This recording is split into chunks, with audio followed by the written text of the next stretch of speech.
அண்ணே நல்ல நல்ல பழம்லாம் வந்து இறங்கி இருக்கு, எடுத்துக்க. நல்ல நல்ல பழமா வந்திருக்குதான். நல்ல பழமா இருக்கா? நல்லா இருக்கு, எடுத்துக்கணும். நல்ல பழம் தானா? ஊசி எதுவும் போடலையே? உனக்கு யார் சொன்னாவா? செல்லுல எல்லாம் பாக்குறது இல்லையா? அதுல ஏதோ ஊசி ஏத்துறாங்களா கலர் சாயம். என்னண்ணே பேசுற நீ? நேத்து பாக்குறேன் அந்த பேக்கரியில் நின்றுகிட்டு கண்ட கர்மத்து கலர் எல்லாம் வாங்கி மடக்கு மடக்குன்னு குடிச்சுக்கிட்டு இருக்க. இப்ப வந்துகிட்டு தண்ணி பழத்துக்கு இப்படி பேசிக்கிட்டு இருக்க. அது எனர்ஜி ட்ரிங்க்டா, அது வேற. இதை செக் பண்ணி பார்த்து வாங்கினியா? என்ன செக் பண்ணணும்? என்ன செக் பண்ணணுமா? ஏண்டா இதுல என்னமோ வெள்ளை துணியை வச்சு தொடச்சு பார்த்தா ரெட் கலர்ல சாயம் விட்டுதாமே. ஏனே கடவுள் கொடுத்த மூலையில கொஞ்சமாவது யோசிக்கணும்லனே. இந்த சிவப்பு கலர் தண்ணி படத்தை வெள்ளை துணியை வச்சு தேய்ச்சா சிவப்பு கலர் தானே விட்டுது, அந்த மஞ்சள் கலர் ஆகட்டும். எவனோ ஒருத்தன் எங்கேயோ ஊசி போட்டிருக்கலாம், அதை 19 அள்ளி நீங்க சோசியல் மீடியால போட்டிய. எப்பயும் 10 டன் வியாபாரம் பாக்குறவன் வாங்கி போட்ட 3 டன்னே ஓடாம இருக்கு. இன்னும் ஒரு வாரம் மட்டும் பழமும் கிடந்துச்சுன்னா மட்டும் கெட்டு அழுகி போயிடும். என்ன பண்றதுன்னு தெரியல.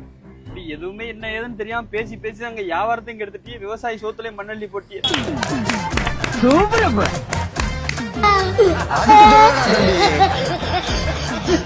ஹெல்த் முக்கியம்ல, ஹெல்த் வெளியில வாங்கி திங்க முடியுமா? சரி வரோம் கணேசா. ஓய்